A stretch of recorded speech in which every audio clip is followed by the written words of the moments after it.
Well, thank you very much. Appreciate your being here. Just a statement before I talk about debates.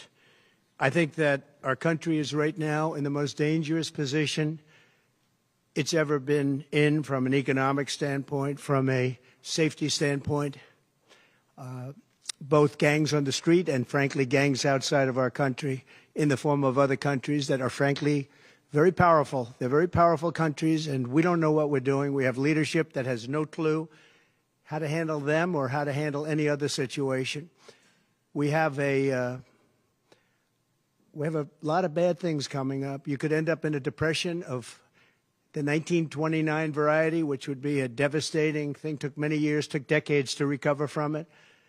And we're very close to that, and we're very close to a world war. In my opinion, we're very close to a world war. We have people that don't know how to handle it. They're not respected. All over the world, they're laughed at. And we can't have that. Most dangerous period of time I've ever seen for our country. With that being said, we have somebody that hasn't received one vote for president, and she's running, and that's fine with me.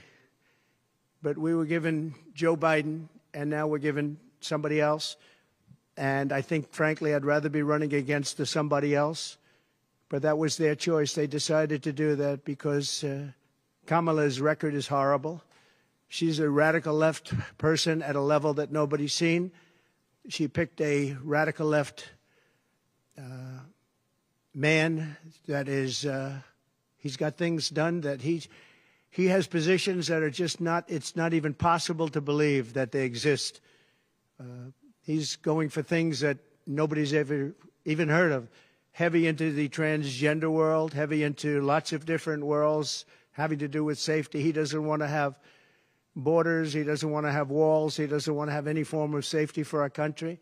He doesn't mind people coming in from prisons, and neither does she, I guess, because she's not, she couldn't care less. She's the border czar. By the way, she was the border czar 100%.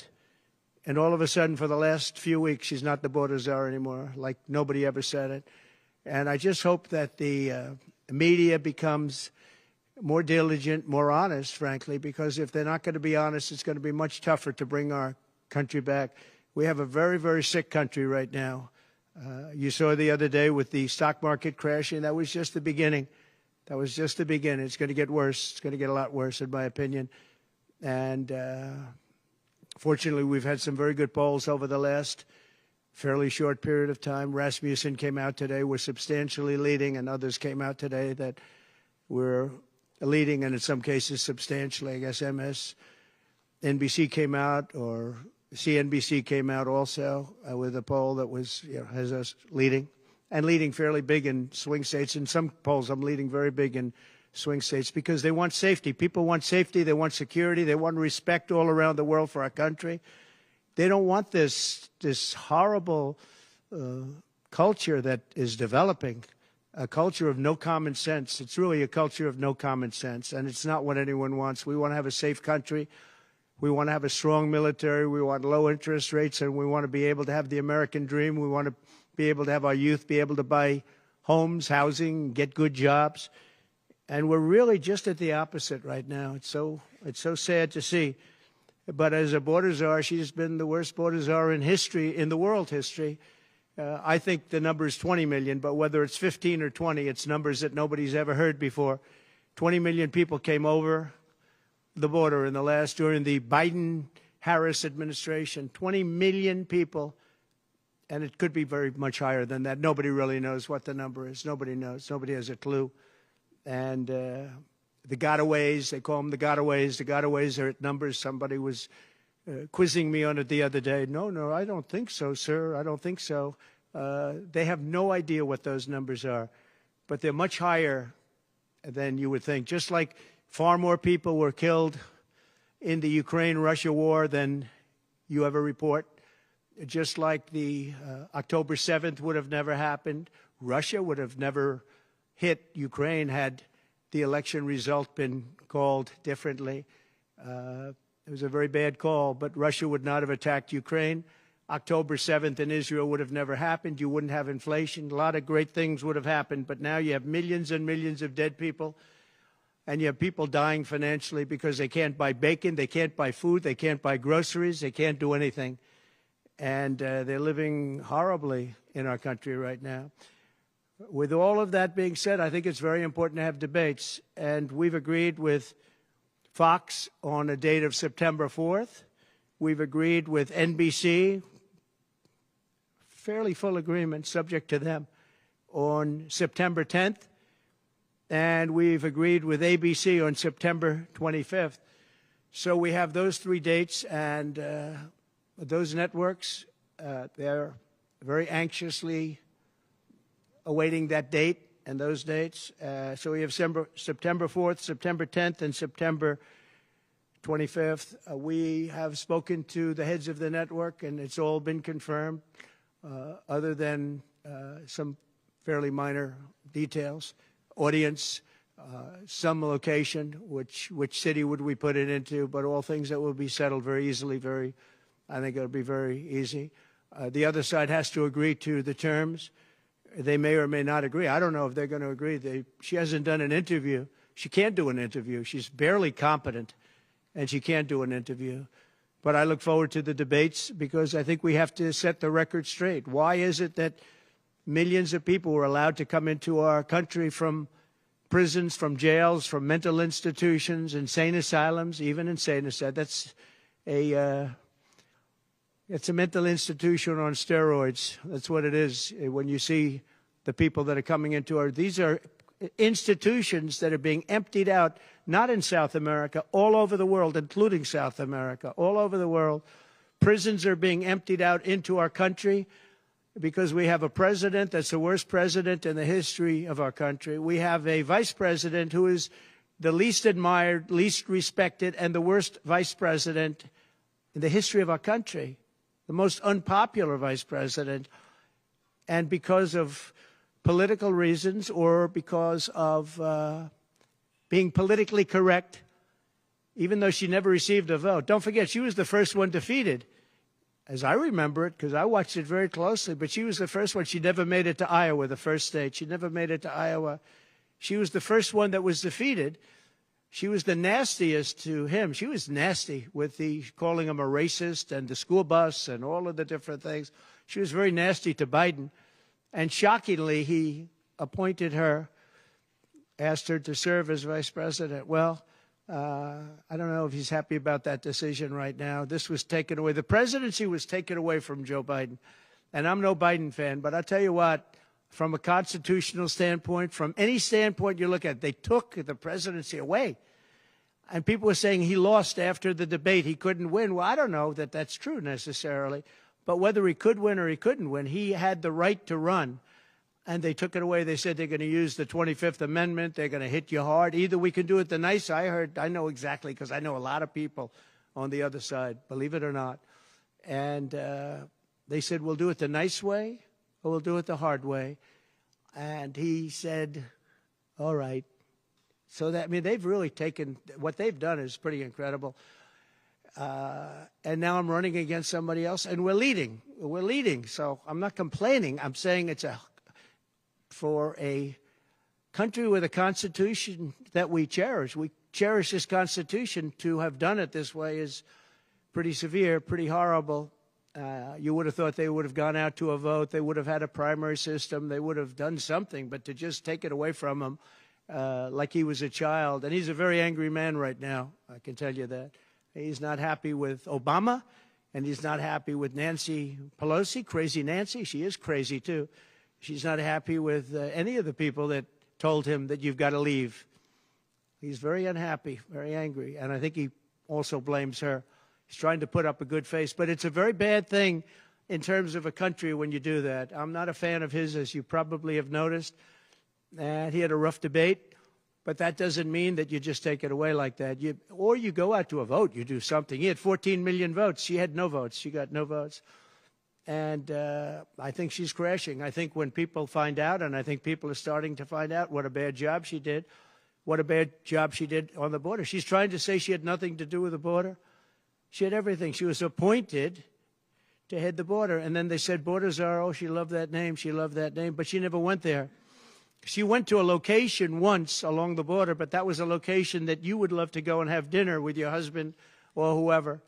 That was a location that was not part of the problem. That was not really going to the border. So essentially, she never went to the border.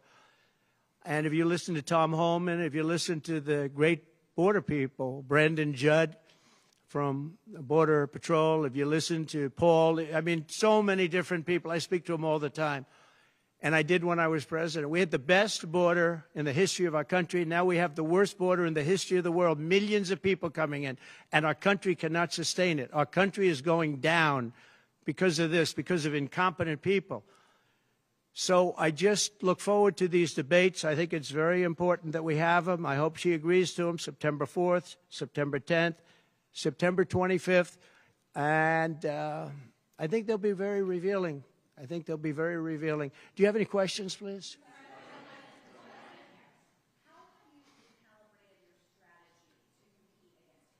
I haven't recalibrated strategy at all. It's the same policies, open borders, weak on crime. I think she's worse than Biden because he got forced into the position. She was there long before. She destroyed San Francisco. She destroyed California as the AG. But as the DA, she destroyed San Francisco. A friend of mine, Bob Tisch, all know the Tisch family. He was in many cities with companies. He said the greatest city in the country is San Francisco. That was about 20 years ago. And he passed away a while ago, and he would be looking down and said, what happened? He thought it was the best city in the country. He had divisions there, lows. And he would be looking down in horror now when he sees she destroyed no cash bail, weak on crime. She's terrible. And yet they weaponized the system against me. They have me. I got so many lawyers. Now they want to delay cases. I won the big case in Florida. I won the big case. Nobody even wrote about it. The big case, the judge was a brilliant judge. And all they do is they play the ref with the judges. But this judge was a fair but brilliant judge. And as you probably heard, the big documents case, I won it. Now, Biden lost it because he didn't have presidential immunity. He didn't have the Presidential Records Act. He lost it. But the special, I call it prosecutor, special counsel, special prosecutor to me, he, appointed by him and appointed by Garland, he said the man's incompetent. He can't stand trial, but he can run for president. But we no longer have to worry about that because we have somebody that, in my opinion, is more incompetent. She couldn't pass her bar exam and lots of other things, and she should not be in a position. Because if she becomes president, our country is going to be a giant fail. It's going to fail. It's going to be a failure the likes of which this world has never seen. Yeah, please. No, how about you?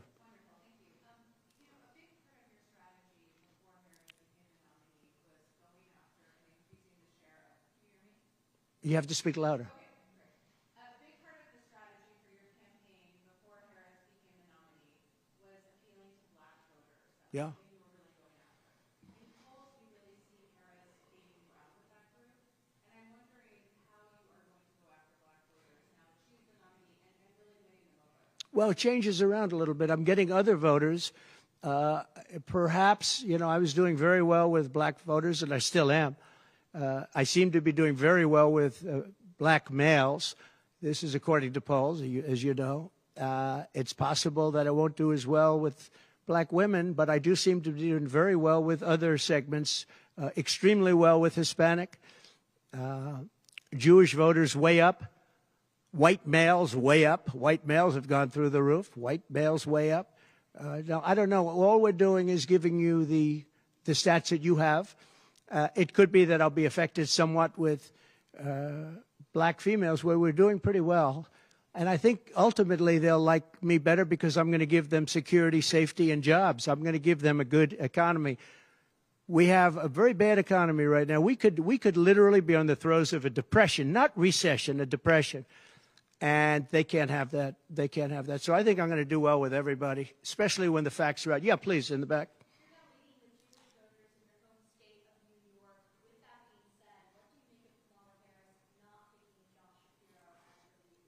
Well, I don't know. I know Josh Shapiro. He's a terrible guy, and he's not very popular with anybody. I think that this election maybe is better than Josh Shapiro would have been. But I think other than Josh Shapiro, I think she had some good choices. But Josh Shapiro is not one of them. He's caused a lot of damage with a lot of people.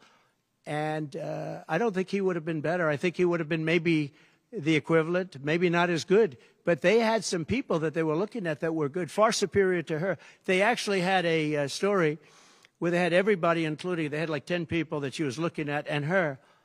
And they said she was the worst of all. In other words, she was the worst out of the 10 people and her.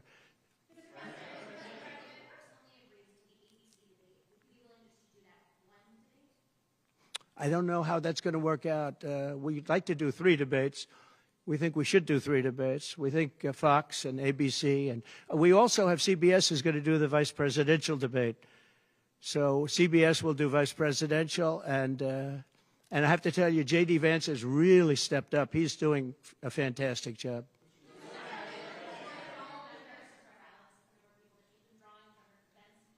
Say it. Are you worried at all about the size of Harris's crowds? Oh, give me a break. Listen, I had 107,000 people in New Jersey. You didn't report it. I'm so glad you asked. What did she have yesterday, 2,000 people? If I ever had 2,000 people, you'd say my campaign is finished. It's so dishonest, the press. And here's a great example. I had in Michigan recently 25,000 people, and 25,000 people we just couldn't get them in. We had in Harrisburg 25,000 people, and 20,000 people couldn't get in. We had so many. Nobody ever mentions that.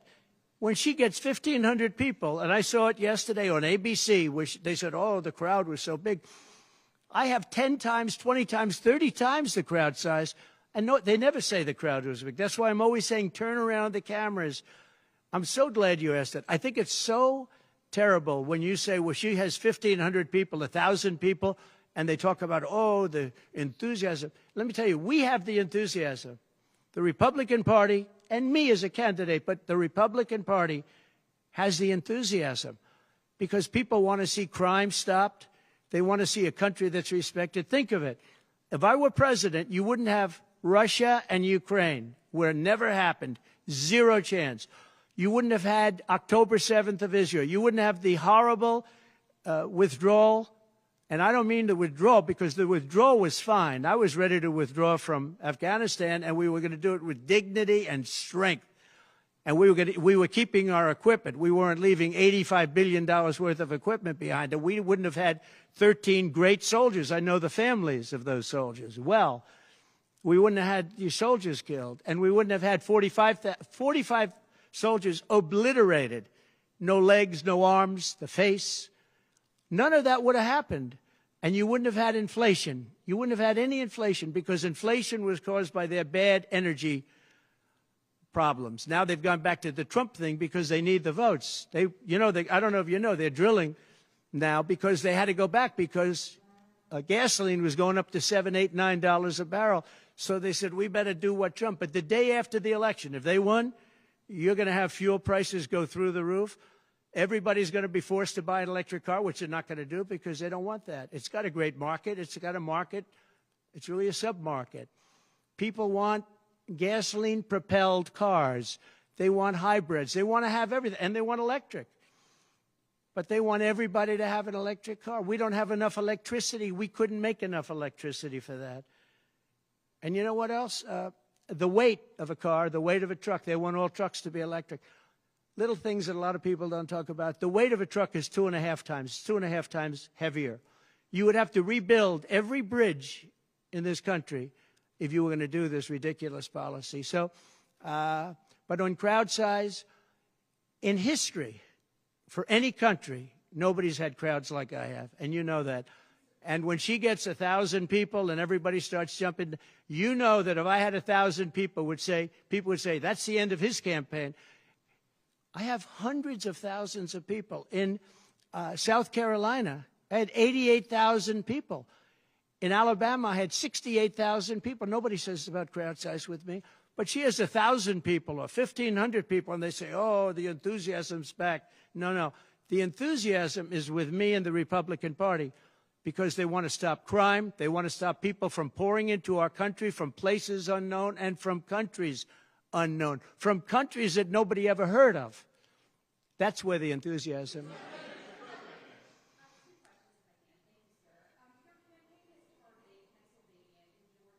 Yeah.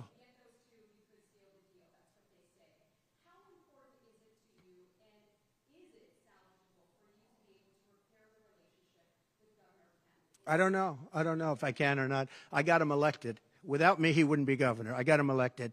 He was doing terribly. I got him elected. With that being said, I hope we can repair it. But if we don't, the people are still the people, and they're going to vote. We're leading in Georgia by a lot. We're leading in Pennsylvania by a lot. So, but I don't know. Now, in Pennsylvania, I have great relationships. In Georgia, I do too, but unfortunately not with the governor. I've never understood it.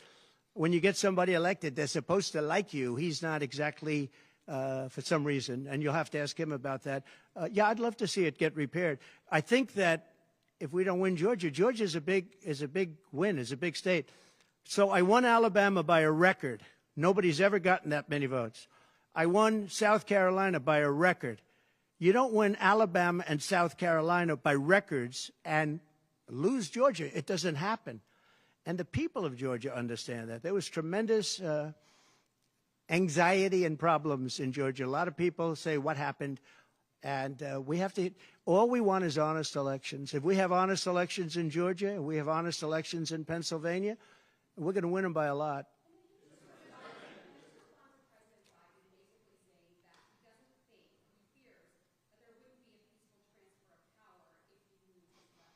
Well, he actually said it two ways. First, he said it incorrectly, then he corrected himself. Do you agree with that, right? You know, if you watch him, he said it two ways.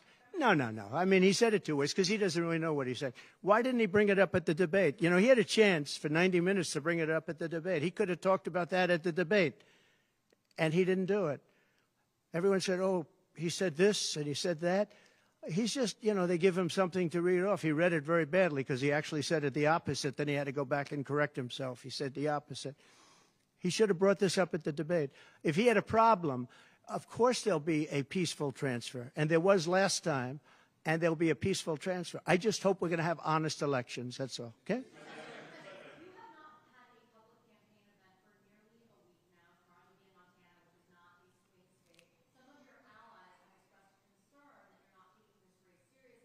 What a stupid question this is.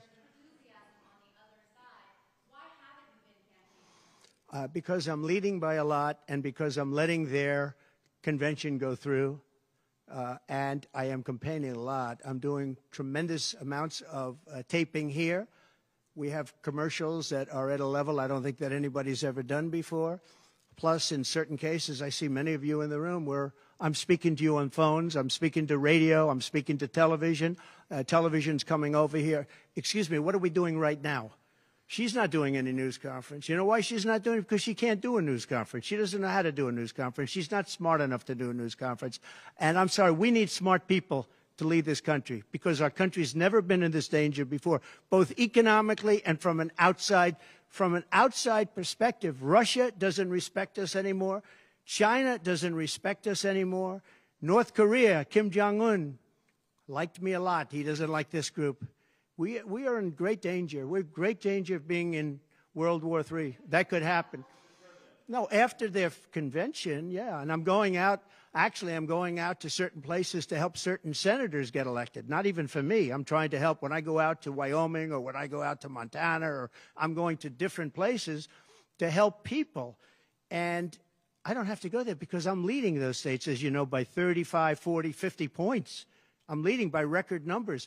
I'm going because I want to help senators and congressmen get elected. Congressmen and women get elected. Yes, please. Yeah, go ahead. The upcoming what? Oh, yeah.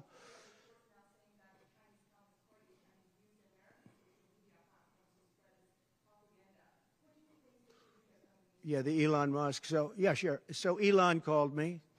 As you know, he endorsed me full-throated. Great endorsement. I respect Elon a lot. He respects me. and not easy for him to endorse, to be honest with you. You know, it takes courage to endorse people. Many people have courage and many people don't. He does have courage. And Elon endorsed me, and he asked me whether or not I'd do a show on Monday, and I think it's going to be Monday night. And I believe he's the host of the show, so it'll be very interesting. A lot of people are talking about it. I look forward to it. That'll be done on Monday night.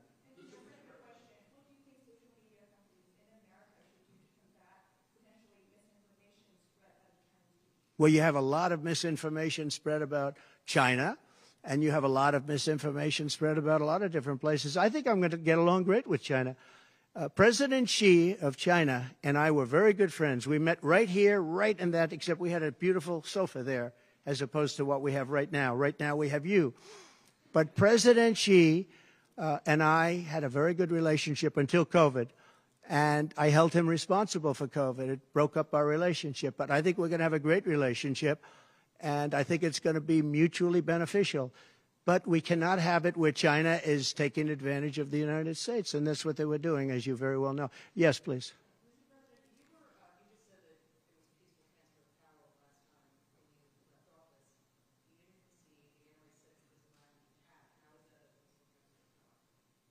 What's your question? No, I think the people that, if you look at January 6th, which a lot of people aren't talking about very much, I think those people were treated very harshly when you compare them to other things that took place in this country where a lot of people were killed. Nobody was killed on January 6th. But I think that the people of January 6th were treated very unfairly. And they were there to complain, not through me. They were there to complain about an election. And, you know, it's very interesting. The biggest crowd I've ever spoken to, and I said peacefully and patriotically, which nobody wants to say, but I said peacefully and patriotically. The biggest crowd I've ever spoken to, and you've seen, Maggie, I was at the mall. I was at the Washington Monument. I was at the whole thing. I had crowds. I don't know who's ever had a bigger crowd than I have, but I had it many times. The biggest crowd I've ever spoken before was that day. And I'll tell you, it's very hard to find a picture of that crowd. You see the picture of a small number of people relatively going to the Capitol, but you never see the picture of the crowd. The biggest crowd I've ever spoken, I've spoken to the biggest crowds. Nobody's spoken to crowds bigger than me. If you look at Martin Luther King, when he did his speech, his great speech, and you look at ours, same real estate, same everything, same number of people, if not, we had more. And they said he had 1 million people, but I had 25,000 people. But when you look at the exact same picture, and everything's the same because it was the fountains, the whole thing, all the way back to from Lincoln to Washington, and you look at it, and you look at the picture of his crowd, my crowd, we actually had more people. They said I had 25,000, and he had 1 million people. And I'm okay with it because I liked Dr. Martin Luther King. Yeah, please.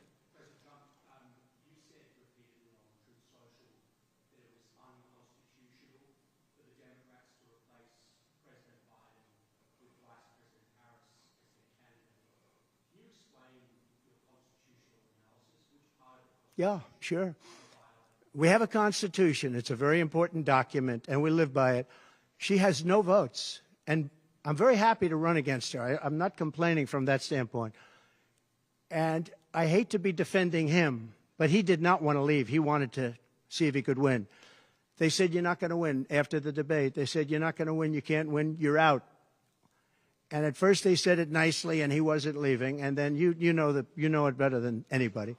Wait a minute. So when you think about it, they said at first they were going to go out to another vote. They were going to go through a primary system, a quick primary system, which it would have to be. And then it all disappeared, and they just picked a person that was the first out. She was the first loser, okay? So we call her the first loser. She was the first loser when during the primary system. During the Democrat primary system, she was the first one to quit, and she quit. She had no votes, no support, and she was a bad debater, by the way, very bad debater. And that's not the thing I'm looking forward to, but she was a bad debater. She did obviously a bad job. She never made it to Iowa. Then for some reason, and I know he regrets it, you do too, he picked her, and she turned on him too. She was working with the people that wanted him out. But the fact that you can get no votes, lose in the primary system, in other words, you had 14 or 15 people, she was the first one out, and that you can then be picked to run for president, it seems to me actually unconstitutional. Perhaps it's not. Please.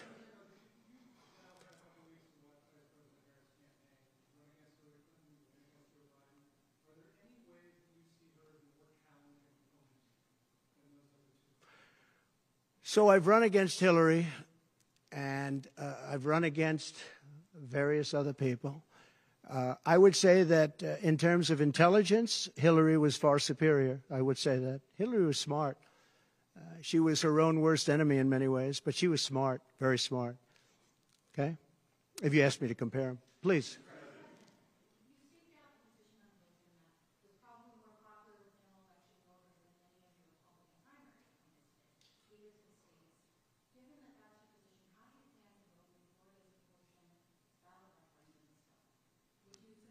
Would you repeat that question, please? You have to speak up. It's a hard room because it's very big, if you know. So this is worth $18 million. Oh, I see.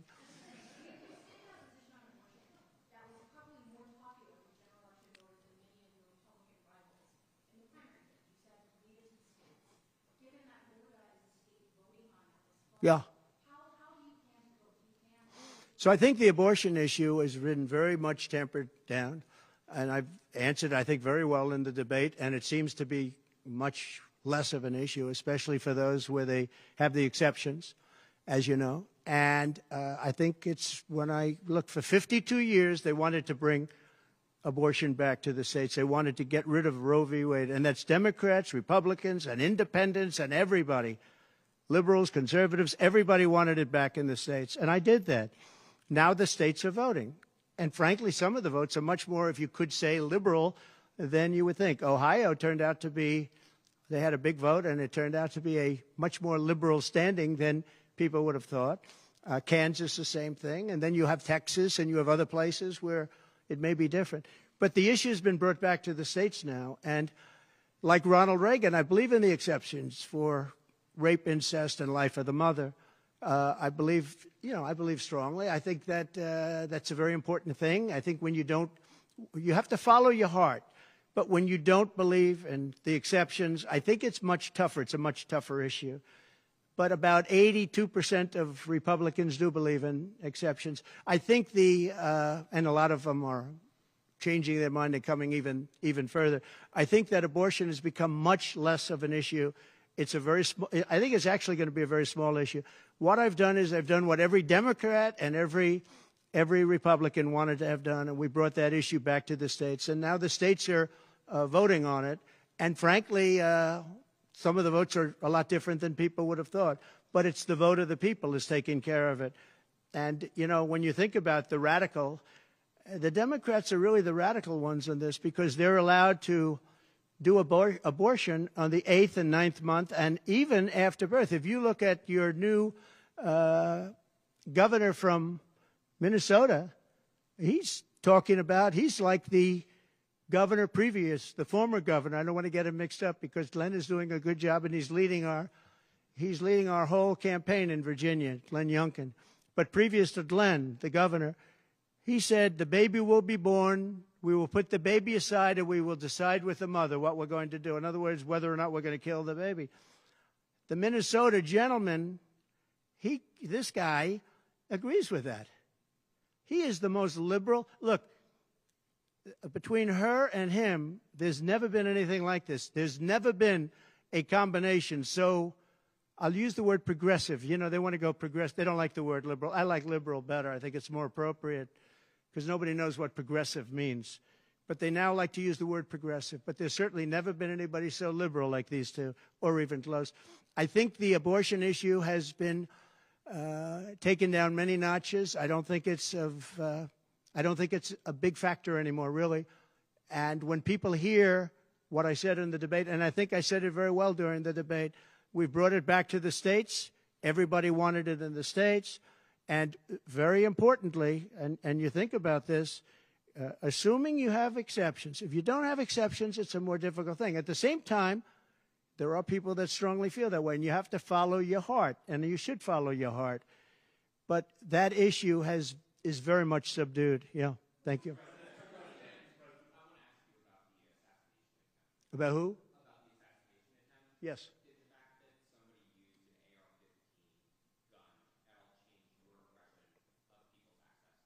No, I didn't. Look, if you take away guns, she wants to take away everyone's gun. If you take away guns, can't do it because people need the guns for protection. Now, entertainment, they want it, hunting, they want, different things. But they need weapons for protection in this country. People live out in the woods and they're not going to have a gun. If you look at some countries, I don't want to get them in trouble, but some countries have actually gone the opposite way. They had very strong gun laws, and now they have gone the opposite way, where they allowed people to have guns, where in one case they encouraged people to go out and get guns, and crime is down 29%. And remember this, what is the toughest gun law in the United States? Chicago. On July 4th, 117 people were shot and 17 died. The toughest gun laws in the United States are in the city of Chicago. You know that.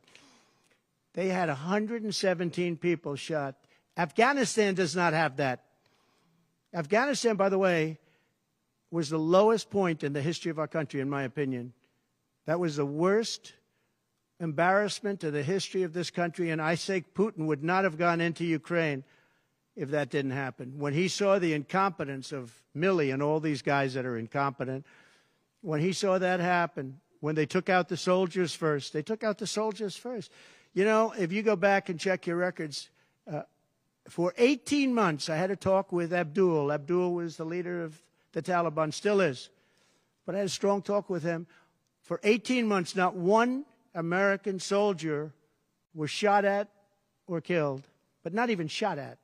18 months, and then we had the disaster of the lift, where people were falling off airplanes from 3 times the height of the World Trade Center. I mean, terrible.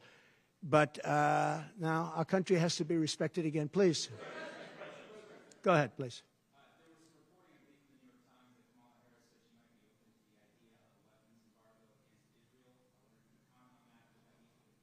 I'd be against that. That Kamala is in favor of not giving Israel weapons?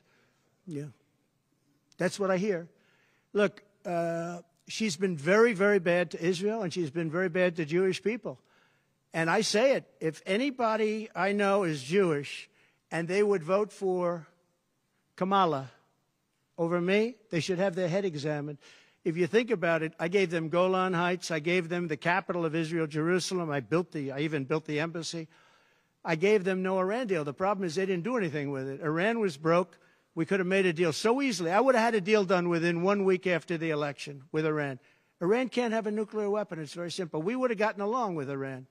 I was looking forward to it. I was fine with Iran. We hit them a couple of times pretty hard, but we would have been fine with Iran.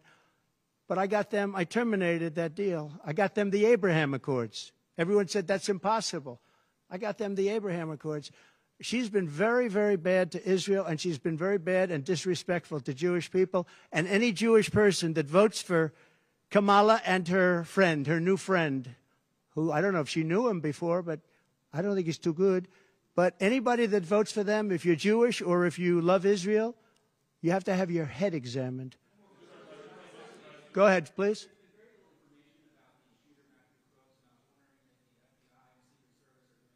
They have. The FBI came to see me about the shooter.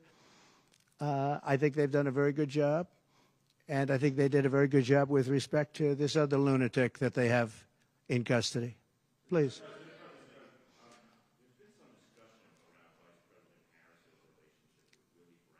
Yeah.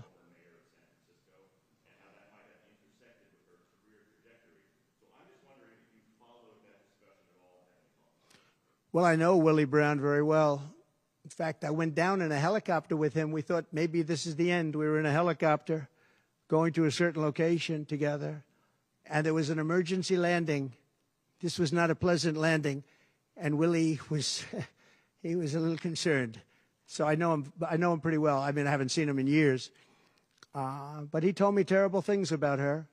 but this is what you're telling me anyway, I guess.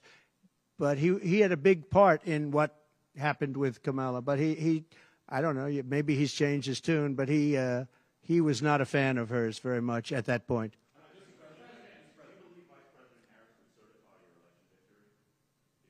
Yeah, I do. Go ahead. On what?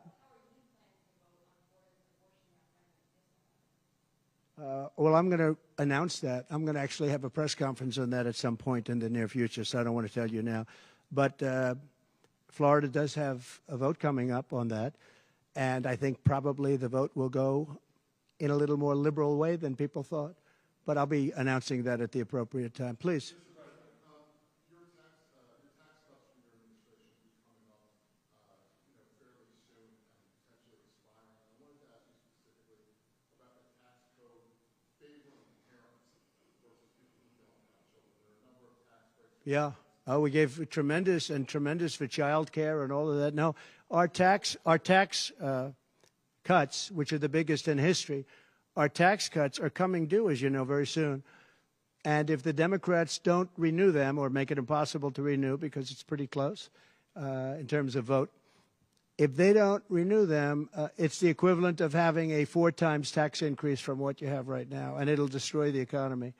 I think they're under tremendous pressure to do it. I've never seen, all my life I grow up and I watch politics, and I used to be on the other side of politics first, then I run for office. But in all the years of studying politics, I've never seen people get elected by saying, we're going to give you a tax increase. These guys get up. Think of it. We're going to give you no security. We're going to give you a weak military. We're going to give you no walls, no borders, no anything. All these things they're doing. I mean, the transgender became such a big thing. But they do all of these things, but they always say, we're going to give you a tax increase. I never heard anybody campaign on a tax increase. A politician has always said, I will cut taxes. I'll give you one example, Social Security. They're going to destroy Social Security. I am going to leave Social Security. I'm not raising the years. I'm not raising the age. I will be saving Social Security, and I'm going to work it out that there's no tax on Social Security for seniors. I'm also doing no tax on tips, no tax on tips. So waiters, waitresses, caddies, people that drive cars, people that get tips who have been harassed by this government, we're going to have no tax on tips. That's a big thing.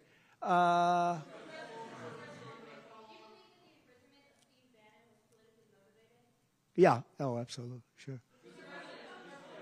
Because other people have done far bigger things than Steve Bannon. Sure, it's politically motivated. I think it's a horrible thing they did.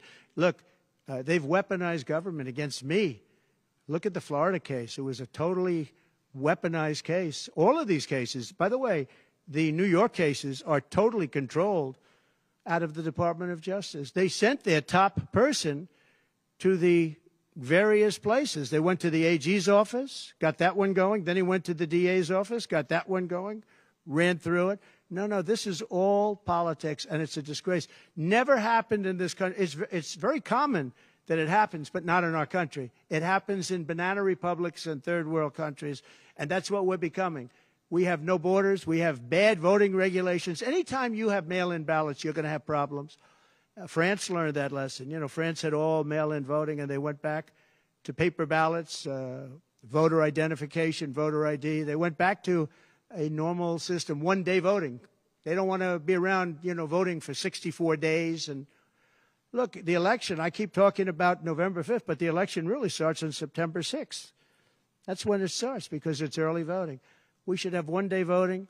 We should have paper ballots. We should have voter ID, and we should have proof of citizenship. Please.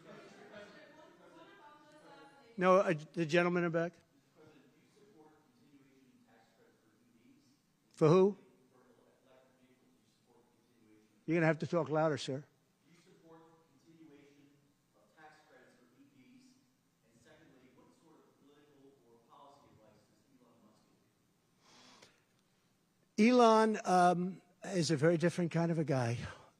He's a very big believer in the country, but he's very worried about the country.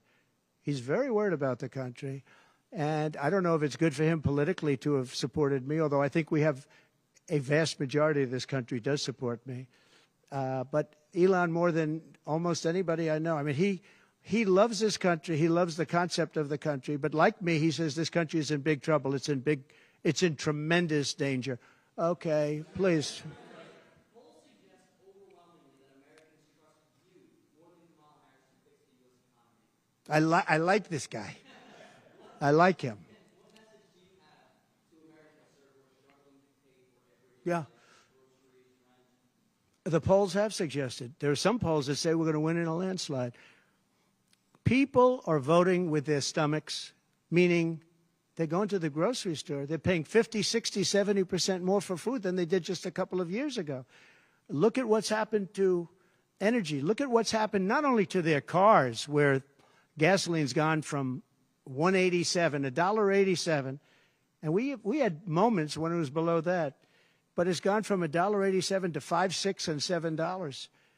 And they take the strategic national reserves and they take it out, even though it's peanuts compared, it doesn't last long.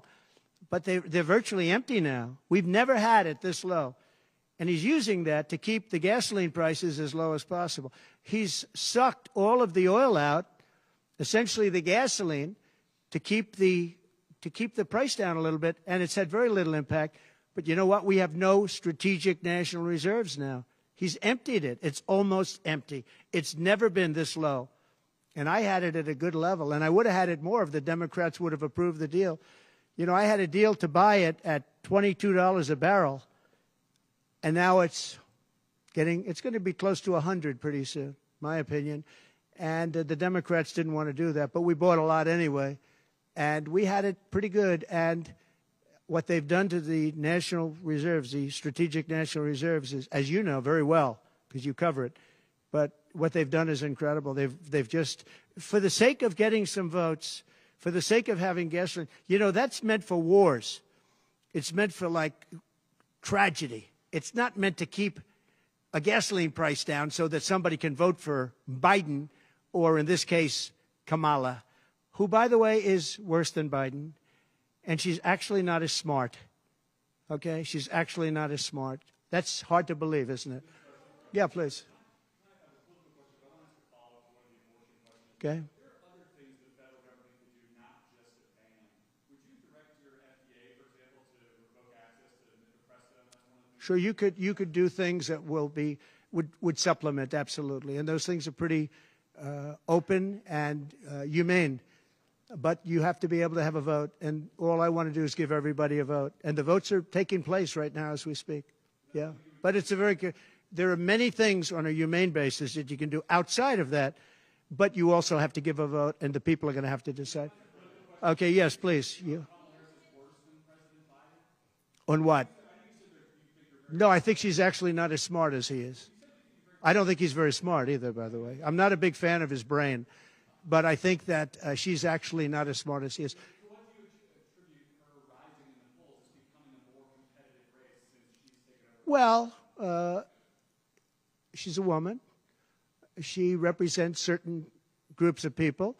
But I will say this. When people find out about her, I think she'll be much less. And I see it right now. I see her going way down in the polls now. Now that people are finding out that she destroyed San Francisco, she destroyed the state of California along with Governor Gavin Newsom. He's been a terrible governor, terrible. But they did it together. And she was early. I mean, she was the first of the prosecutors, really. You know, now you see Philadelphia, you see Los Angeles, you see New York, you see various people that are very bad. But she was the first of the bad prosecutors. She was early. Who? Would you repeat that, please? No, you. Would you repeat her, what she said? You have to speak up. This room is very louder.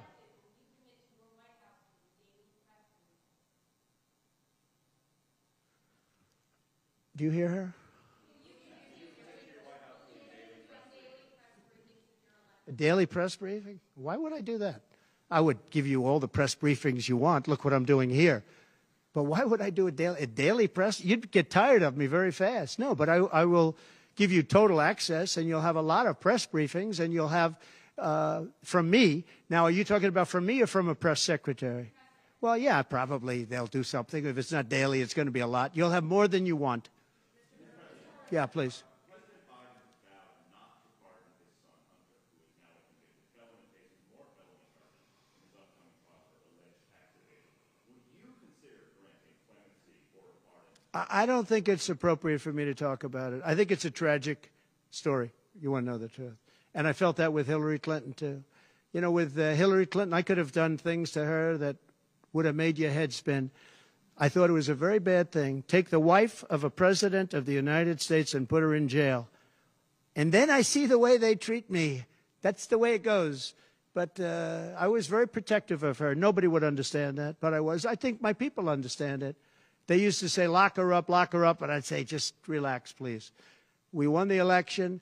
I think it would be I think it would have been horrible for our country and we had her between the hammering of all of the files. And don't forget, she got a subpoena from the United States Congress. And then, after getting the subpoena, she destroyed everything that she was supposed to get. I thought it was so bad to take her and put her in jail, the wife of a president of the United States. And then, when it's my turn, nobody thinks that way. I thought it was a very terrible thing. And she did a lot of very bad things. I'll tell you what, she was pretty evil. But in terms of the country and in terms of unifying the country, bringing it back, to have taken her and to have put her in jail, and I think you know the things as well as I do. There were some pretty bad acts that she did. I think it would have been very bad for our country. And a lot of my people, a lot of the MAGA, as they call them, but the base. And I think the base is 75% of the country, far beyond the Republican Party, because we're a party of common sense, and I'm a person of common sense. I want to have low taxes. I want to have strong borders. I want to have a strong military so that China and Russia, look, they've allowed China and Russia to do the impossible combined.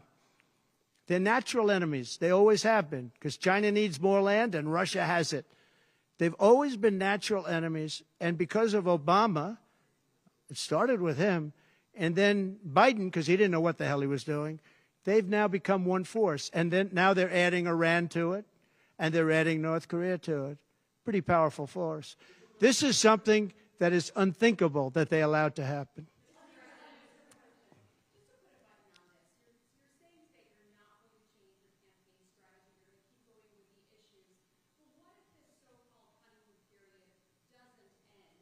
Oh, it's going to end.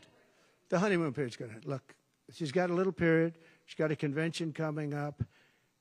It's about policy. It's not about her. I think she's incompetent because I've watched her. She destroyed California. She destroyed San Francisco. Everything she's touched has turned to bad things. I'm not going to use foul language, but everything she's touched has turned bad.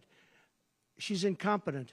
The reason she's not doing what I do and she's not doing what she should be doing, she won't even do interviews with friendly people because she can't do better than Biden.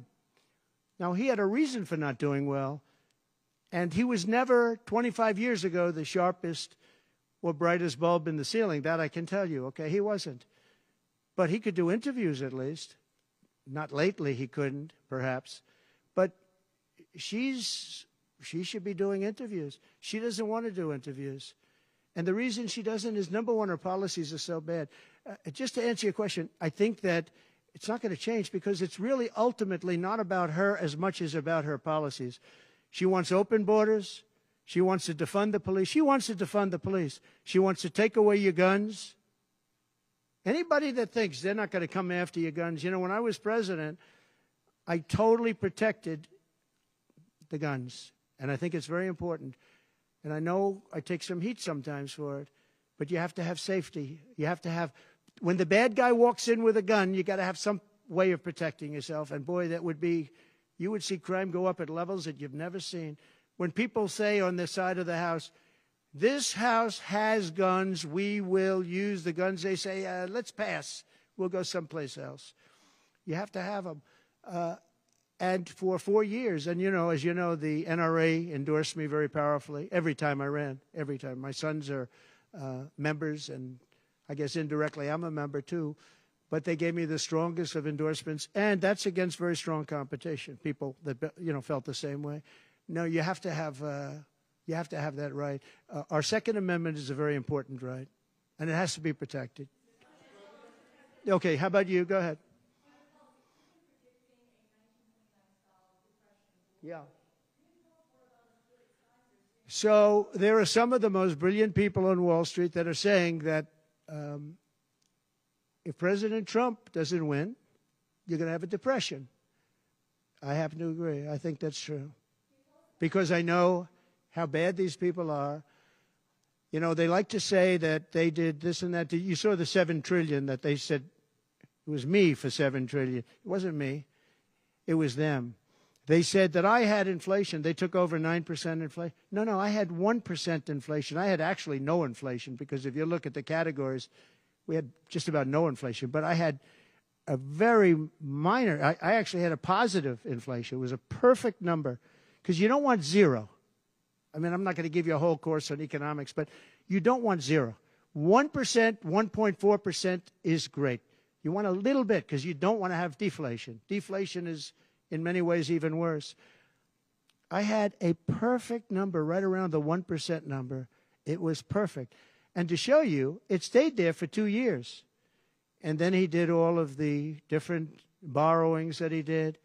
And then he did so many things wrong. Every time he would do it, I'd say, big mistake. And don't forget, they sell hats and they sell stories. Trump was right about everything. I've been right about a lot. Yes, Maggie.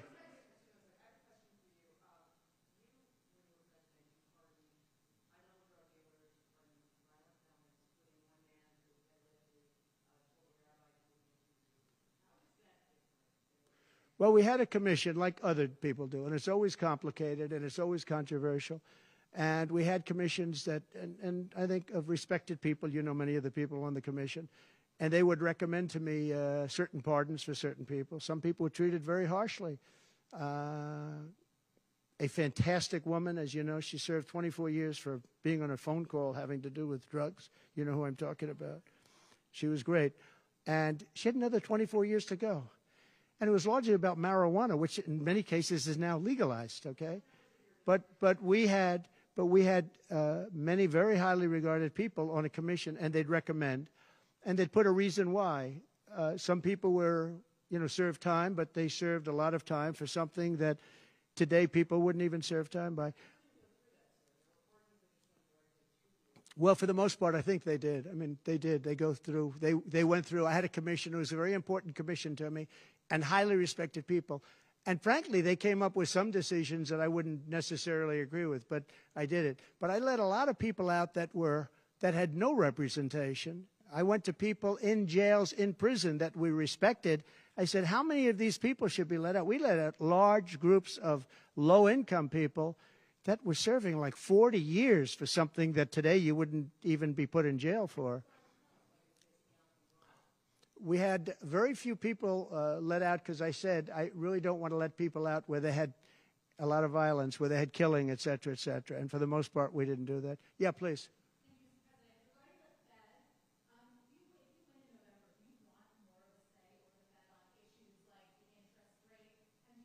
On defense? Or the Federal Reserve. Federal Reserve. Right. Well, look, the Federal Reserve is a very interesting thing, and it's sort of gotten it wrong a lot. And he's tending to be a little bit late on things. He gets a little bit too early and a little bit too late. And, that's very largely it's a gut feeling. I believe it's really a gut feeling. And I used to have it out with him. I had it out with him a couple of times very strongly. I fought him very hard. And, we get along fine. We get along fine. But I feel the president should have at least say in there. Yeah, I feel that strongly. I think that in my case, I made a lot of money. I was very successful. And I think I have a better instinct than, in many cases, people that would be on the Federal Reserve or the chairman. Yeah.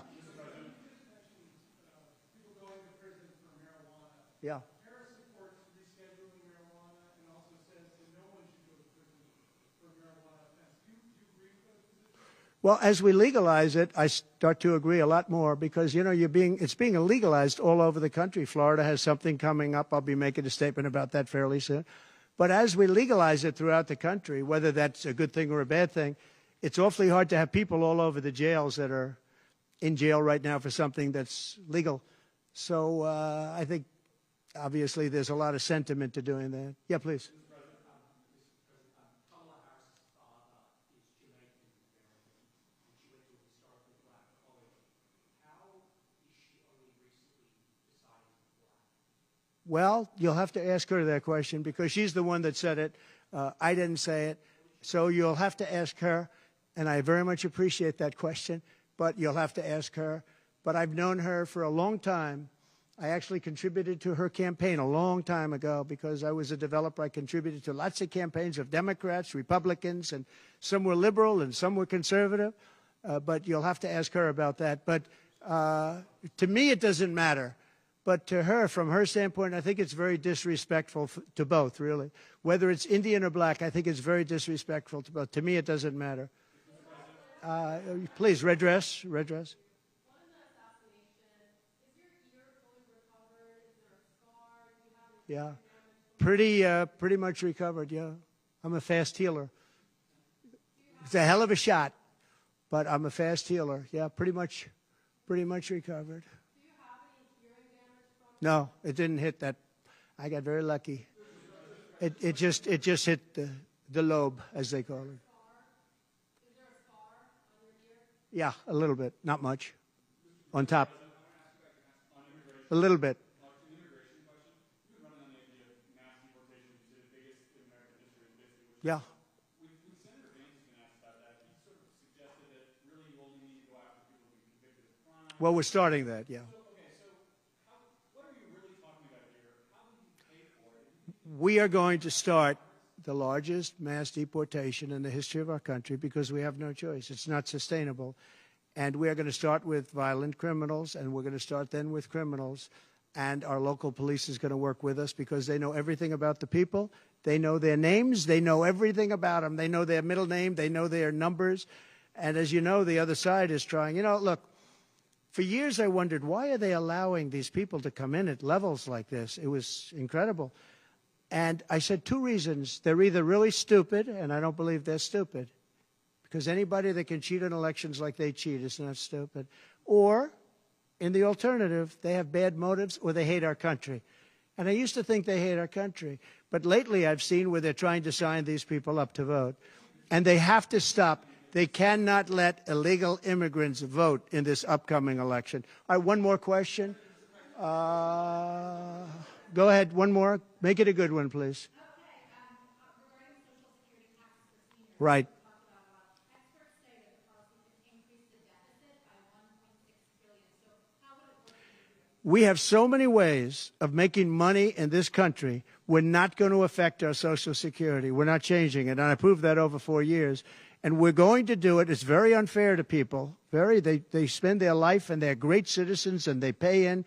We're not going to charge tax to Social Security, the seniors. We're not going to do it. We're not going to charge. And also tax. I say the two things.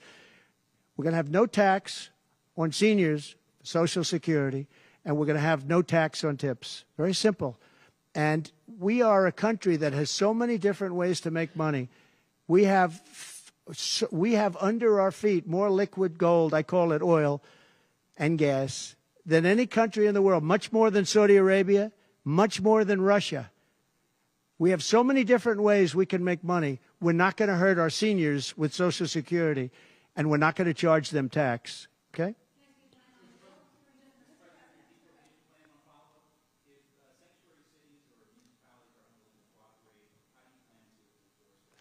We should not have sanctuary cities. Sanctuary cities is a way of protecting criminals, and we should not have sanctuary cities. And if you go to California, and I know it well, I have property out there, great property.